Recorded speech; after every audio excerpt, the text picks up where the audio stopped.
Hello everyone, कैसे हैं आप लोग। मैं Saurabh Dubey magnet brains Hindi medium पर आपका स्वागत करता हूं।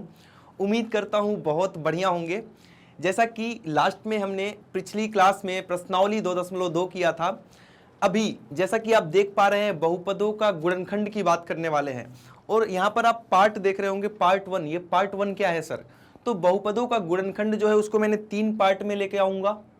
पहले पार्ट में मतलब आज हम देखेंगे कौन सा प्रमेय, बहुपदों के गुणनखंड में शेषफल प्रमेय क्या होती है, रिमाइंडर थ्योरम क्या होती है, ये देखेंगे।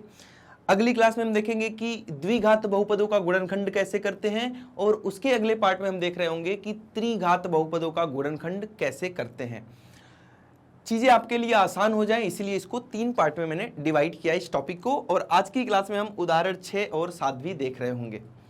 क्लास स्टार्ट करने से पहले मैं आपको बताना चाहता हूं, जैसा कि आपको पता है मैग्नेट ब्रेन्स जाना जाता है हाई क्वालिटी एजुकेशन के लिए, जहां हिंदी मीडियम विद्यार्थियों को मिलती हैं 6ठी से लेकर 12वीं क्लास तक की सारी क्लासेज, और वहीं इंग्लिश मीडियम स्टूडेंट्स को मिलती हैं KG to 12th सारी क्लासेज, वो भी बिल्कुल फ्री ऑफ कॉस्ट। यानी इसका कोई भी पेड सब्सक्रिप्शन आपको नहीं लेना पड़ता। ये सारी क्लासेज YouTube पर, मैग्नेट ब्रेन्स की वेबसाइट पर और ऐप पर बिल्कुल फ्री ऑफ कॉस्ट अवेलेबल हैं, तो आप इन्हें देख सकते हैं।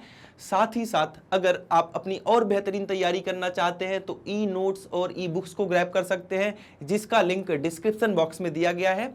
आइए स्टार्ट करते हैं बहुपदों का गुणनखंड, और इसमें हम सबसे पहले बात करते हैं गुणनखंड प्रमेय की। अभी मैंने शेषफल प्रमेय शायद बोल दिया था, तो वो है गुणनखंड प्रमेय। शेषफल प्रमेय कुछ और होती है, फैक्टर थ्योरम। फैक्टर थ्योरम की बात करेंगे। इसमें ये 2 बातें लिखी गई हैं, दोनों बातें एक दूसरे की उल्टी बातें हैं। क्या हैं, कैसे हैं, समझते हैं। आइए एग्जाम्पल से। सबसे पहले क्या दिया है, यदि px घात वाला एक बहुपद हो जहां n का मान 1 से ज्यादा है और a कोई वास्तविक संख्या हो, तो अब मान लो एक बहुपद मैंने लिख दिया, वही वाला लिखूंगा जो मेरा फेवरेट बहुपद है। आपको तो पता चल गया होगा, बार बार एक ही बहुपद लिखता हूं मैं। क्या? x² + 5x + 6। यह एक बहुपद लिख दिया मैंने। अब इस बहुपद में सबसे पहले हम बात करेंगे एक नंबर की, एक वास्तविक संख्या की, -2। अब इस बहुपद का मान, इसको fx बोल देते हैं थोड़ी देर के लिए। अब इस बहुपद का मान अगर आप -2 पर निकालते हैं तो कितना आएगा? x की जगह पर -2 रखें, ये हो जाएगा। ये तो आता है, बहुपद का मान निकालना तो आपको आ ही गया है। तो आप देखेंगे कि -2 पर बहुपद का मान 0 आ रहा है, मतलब कि f ऑफ -2 का मान क्या आ गया? 0 आ गया। अब आप ध्यान से इसको देखें कि जब भी बहुपद का मान, इसको हम f ऑफ -2 बराबर 0 लिख लेते हैं। वही बात लिखी है, बस यहाँ पे a के फॉर्म में लिखा है तो टेंशन नहीं लेना। यदि f ऑफ -2 बराबर 0 हो गया, तब x - a, मतलब कि -2 पे 0 हुआ है तो x माइनस जिस पे भी 0 हुआ है, जिस पर भी 0 हुआ है वो, जिस पर भी 0 हुआ है, ये a पे 0 हुआ था तो क्या लिखा है? x - a। जिस पर भी 0 होगा वो क्या हो जाएगा? एक गुणनखंड हो जाएगा। किसका? जो भी बहुपद दिया है उसका। अब मेरी भाषा में समझो ध्यान से। बोल रहा है कि अगर ये -2 पे 0 हुआ है, मतलब -2 इसका एक क्या है? शून्यक है, तो इसका फैक्टर क्या हो जाएगा? इसका गुणनखंड क्या हो जाएगा? इसी का चिन्ह बदल के जो भी आएगा, मतलब कि माइनस का है तो x-2 दिए हुए बहुपद का एक क्या हो जाएगा? गुणनखंड हो जाएगा। वही यहां भी लिखा है, x माइनस शून्यक क्या आया? -2 x-2। लेकिन आप याद कैसे रखोगे कि जो भी शून्यक है उसका चिन्ह बदल दो, जो भी बन गया वो क्या हो जाएगा? गुणनखंड। जैसे कि मान लो एक बहुपद लिख दिया मैंने, एक बहुपद लिख दिया x³ + x² + x + 1। अब ऐसा आप मान लो कि इसका एक शून्यक है a, मतलब a कोई संख्या है जिस पर इसका मान 0 आ जा रहा है, तो इसका फैक्टर, इसका गुणनखंड क्या हो जाएगा? x - a। जब शून्यक a होगा तो गुणनखंड क्या हो जाएगा? x - a। अगर शून्यक इसका -a होगा तब गुणनखंड क्या हो जाएगा? x + a। बस इतनी सी बात है पहले पॉइंट में। अब दूसरी बात इसकी जस्ट अपोजिट है कि अगर x माइनस ए इसका गुणनखंड है तो इसका शून्यक क्या होगा, a हो जाएगा, मतलब a पर इसका मान 0 हो जाएगा। यहां समझते हैं, मैंने क्या बताया अभी कि अगर a पर इसका मान 0 है तो x माइनस ए इसका गुणनखंड है। अब इसकी उल्टी बात सोचो, अगर x माइनस ए इसका गुणनखंड है तो a पर इसका मान कितना हो जाएगा, 0 हो जाएगा। ये तो रही थियोरेटिकल बातें। अब आइए इसको हम एग्जाम्पल के थ्रू, प्रैक्टिकल के थ्रू समझते हैं, न्यूमेरिकल के थ्रू समझते हैं कि क्या होता है। जैसे मैं लिख देता हूं यहां पे एक्स स्क्वायर, अब मैं अपना फेवरेट वाला नहीं लिखूंगा, थोड़ा सा अलग लिखता हूं, थोड़ा सा अलग लिखते हैं, कुछ नया सा लेते हैं, minus x minus 42, minus x minus 42। अब इसका आप शून्यक निकालेंगे, शून्यक क्या आएगा, शून्यक कैसे निकालते हैं, इसका गुणनखंड करेंगे। इसका गुणनखंड करना मैं अगली क्लास में सिखाऊंगा, जब मैं आपको द्विघात के गुणनखंड करना सिखाऊंगा तब। इसका शून्यक क्या होगा, गुणनखंड करने के बाद शून्यक कैसे निकालते हैं, ये सब कुछ हम अगली क्लास में देख रहे होंगे। मुझे पता है इसका गुणनखंड क्या होगा, मैं लिख देता हूं अभी। इसको जब आप गुणनखंड करेंगे, जो आप अगली क्लास में सीखेंगे, तो कितना आएगा, यहाँ पे हो जाएगा आपका -7 और +6। ये तो इसका गुणनखंड हो गया। मेरी बात ध्यान से समझे, बिल्कुल मेरी बात बिल्कुल ध्यान से समझें। ये पहली बात कि इसका ये गुणनखंड हो गया है, ठीक है। दूसरी बात कि यही वाला है, यही वाला है, और इसके मैं शून्यक लिख देता हूं। इसका शून्यक क्या क्या आएगा, 7 और -6। इन दोनों बातों को समझो तो आपको गुणनखंड प्रमेय बहुत आराम से, बहुत अच्छे से समझ में आ जाएगी। कैसे, x माइनस 7 है, x धन 6 है, ठीक है। अगर मैं बोल रहा हूं कि यह इसका एक फैक्टर है, मैं बोल रहा हूं कि इसका एक फैक्टर है, एक गुणनखंड है, क्या ये दोनों इसके गुणनखंड है, x माइनस 7 भी और x प्लस 6 भी। अगर मैं बोल रहा हूं कि इसका एक गुणनखंड x माइनस 7 है, ऐसा दिया हुआ है आपको, तो आप इससे क्या कंक्लूजन निकाल पाएंगे, इससे क्या निष्कर्ष निकालेंगे कि x माइनस 7 सर अगर इसका गुणनखंड है तो इसका चिन्ह बदल के बराबर में लिख दो, तो यह इसका क्या हो जाएगा, शून्यक। चिन्ह बदलना है, अगर आप गुणनखंड से शून्यक लिख रहे हैं या शून्यक से गुणनखंड लिख रहे हैं, ठीक है। कैसे आया, गुणनखंड को बराबर कर दो 0 के, तो अपने आप जो निकल के आता है वही क्या होता है, शून्यक होता है।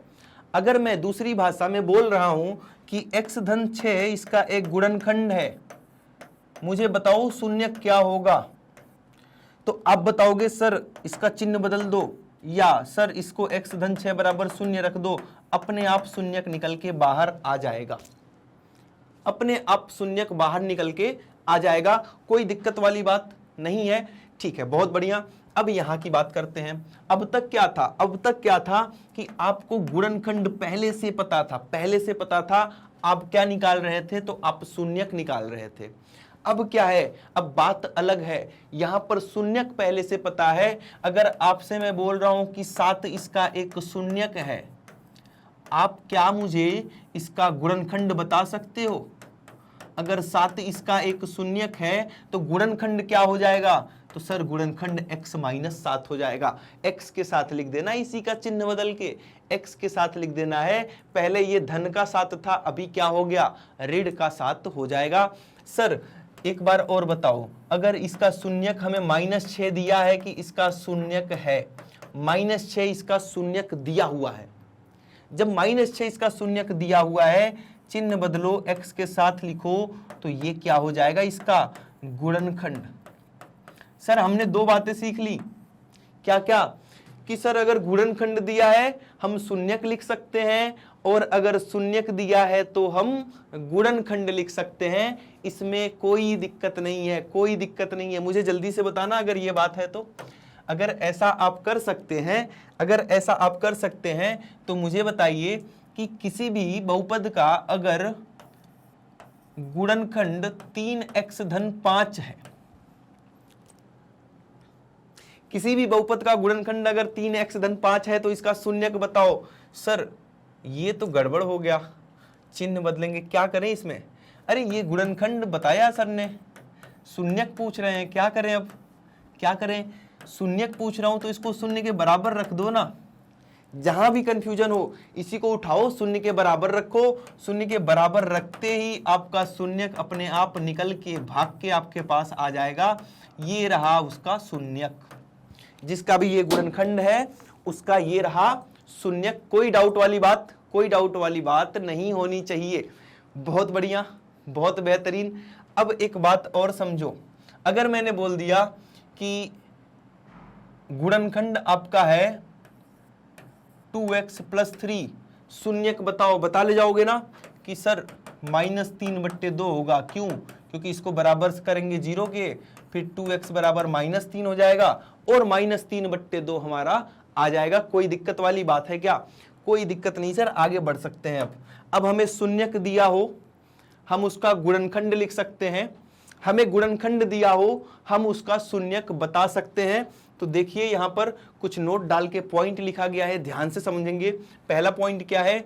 यदि यह इसका गुणनखंड है, x धन a गुणनखंड है, अच्छा आगे का पढ़ूंगा ही नहीं, x धन a को गुणनखंड बोल रहा है,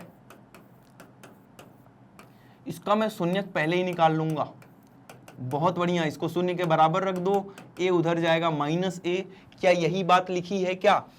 अगर यह इसका गुणनखंड है तो -a इसका क्या हो जाएगा? शून्यक हो जाएगा। मतलब यहां पर -a रखने पर इसका मान कितना आएगा? शून्य आएगा। क्लियर है? दूसरा पॉइंट, यदि ये इसका गुणनखंड है, अब ax - b अगर गुणनखंड है, जब ये गुणनखंड था तो शून्यक -a आया, अभी इसको गुणनखंड बोल रहा है, अभी बताते हैं इसको।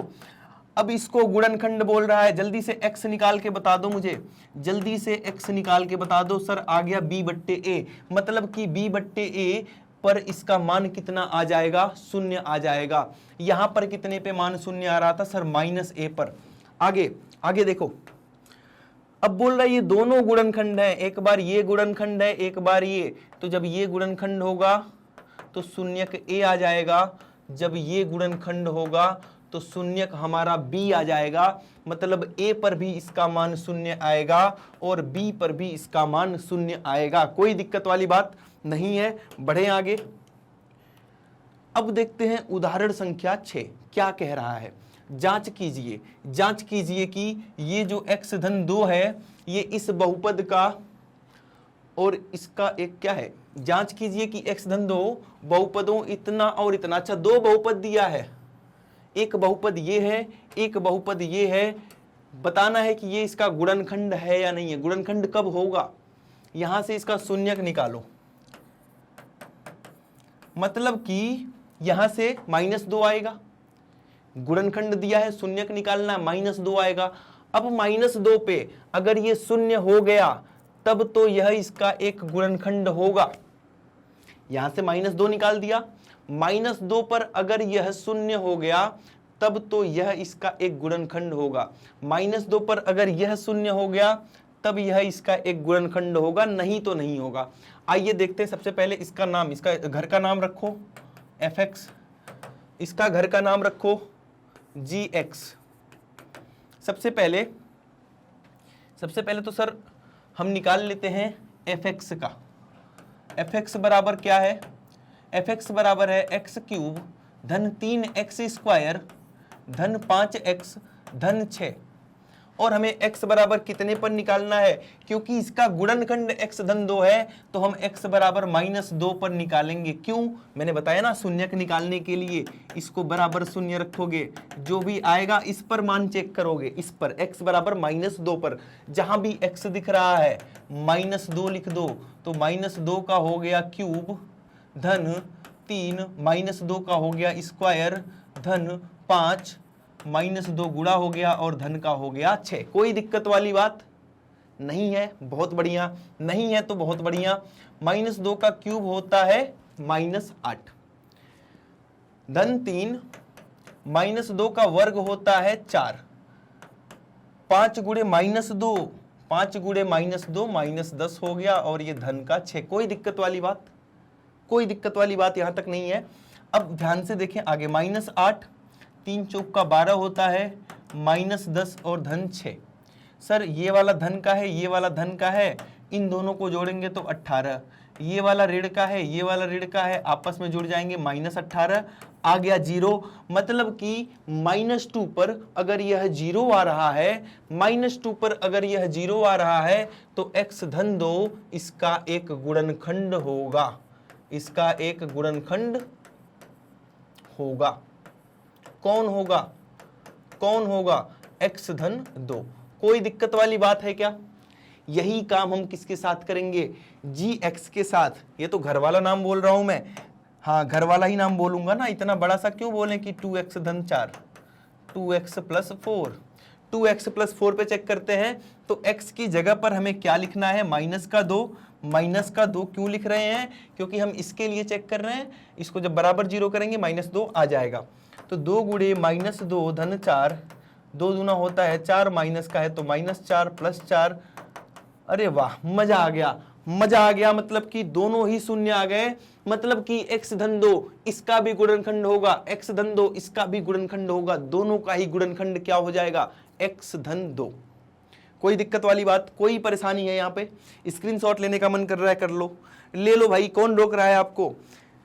आओ बढ़ते हैं आगे और देखते हैं उदाहरण संख्या 7। यहां पर क्या कह रहा है? यदि x - 1 इतना का एक गुणनखंड है, x - 1 इसका एक गुणनखंड है तो k का मान ज्ञात कीजिए। पहले से ही बोल दिया, पहले से ही बोल दिया कि गुणनखंड है, गुणनखंड है। अब गुणनखंड जब इसका कौन है? x - 1, तो इसका शून्य क्या हो जाएगा? सर इसी को शून्य के बराबर लिख के निकाल लो ना। मतलब x बराबर जो 1 आया है वह इसका एक शून्यक होगा, शून्यक होगा। अब मेरी बात सुनो, इधर देखो, मेरी बात सुनो। जब भी गुणनखंड दिया होगा आप शून्यक निकाल लेंगे, शून्यक दिया होगा तो गुणनखंड निकाल लेंगे, क्योंकि शून्यक में खेल खेलना आसान है। क्यों आसान है? क्योंकि शून्यक मिल गया, सीधे यहाँ पे वैल्यू पुट करो, मान निकालो, बात खत्म। हमें x - 1 दिया था, हमने तुरंत शून्यक निकाला, क्योंकि यह इसका पक्का गुणनखंड है, पक्का गुणनखंड है, लिखा हुआ है गुणनखंड है, चेक नहीं करना। यह इसका गुणनखंड है तो यह इसका शून्यक होगा। अब जब शून्यक होगा, इसका घर का नाम क्या है? fx। fx का x बराबर 1 पर एक शून्यक है, तो जब भी हम f की जगह पर, x की जगह पर 1 रखेंगे तो इसका मान कितना आना चाहिए? शून्य आना चाहिए। क्यों? क्योंकि 1 इसका क्या है? एक शून्यक है। कोई दिक्कत यहां तक नहीं है? बहुत बढ़िया। अब हम इसमें क्या करेंगे? हर जगह पर 1 लिखेंगे जहां भी x दिख रहा है। 4 x का क्यूब तो 1 का क्यूब हो गया, प्लस 3 x का स्क्वायर, 1 का स्क्वायर हो गया, -4 x है तो 1 हो गया, प्लस का k हो गया, बराबर कितना? शून्य। बराबर शून्य क्यों? क्योंकि 1 इसका शून्यक है, ये दिया हुआ है, ये दिया हुआ है। बराबर 1 हो गया, बराबर ढंग से लगा लो। अब मेरी बात सुने, ये 4 गुणे 1 4 हो गया, ये 3 गुणे 1 3 हो गया, 4 गुणे 1 4 हो गया, प्लस का k हो गया, बराबर का 0 हो गया। 4 से 4 कट गया, 3 उधर जाएगा, माइनस का हो जाएगा, k का मान आ गया 3। Most important question for board exam, for your school exam, हर जगह के लिए ही मोस्ट इंपॉर्टेंट क्वेश्चन है, बार बार एग्जाम में पूछा जा चुका है, बार बार पूछा जाता है। ये k का मान ज्ञात कीजिए, ये इसका एक गुणनखंड है तो आपको पहले शून्यक निकाल लेना है और फिर शून्यक का मान यहां रख के इसी को बराबर 0 कर लो, आपका काम हो जाएगा। आगे बात समझ में? कोई डाउट? आज हमने क्या सीखा? अगर फैक्टर दिया है, गुणनखंड दिया है तो शून्यक निकाल लेंगे, शून्यक दिया है तो गुणनखंड निकाल लेंगे। ये सारी बातें हमें क्लियर हो चुकी हैं, और क्लियर हो चुकी हैं तो आपको एक और बात क्लियर कर देना चाहता हूं कि मैग्नेट ब्रेन प्रोवाइड करता है हाई क्वालिटी एजुकेशन, वो भी इंग्लिश और हिंदी दोनों मीडियम में। सीबीएसई बोर्ड के साथ साथ अदर स्टेट बोर्ड्स भी कवर कराए जाते हैं यहाँ पर, जिसमें Delhi board, Bihar board, UP, MP और राजस्थान बोर्ड है। साथ में ही आप वैदिक मैथ्स की क्लासेस, क्रैश कोर्स और स्पोकन इंग्लिश की भी क्लासेस ले सकते हैं। ये सारी क्लासेस यूट्यूब पर मैग्नेट ब्रेन्स के ऑफिशियल वेबसाइट और ऐप पर बिल्कुल निःशुल्क उपलब्ध है, तो आप जाइए देखिए। आप हमें सोशल मीडिया नेटवर्क्स पर भी फॉलो कर सकते हैं। साथ ही अपनी तैयारी को और बेहतरीन करने के लिए आप हमारे ई नोट्स और ई बुक्स को ग्रैब कीजिए, जिसका लिंक डिस्क्रिप्शन बॉक्स में दिया हुआ है। मिलते हैं अगली क्लास में, प्रैक्टिस करते रहिए मैथ्स का। Thank you so much.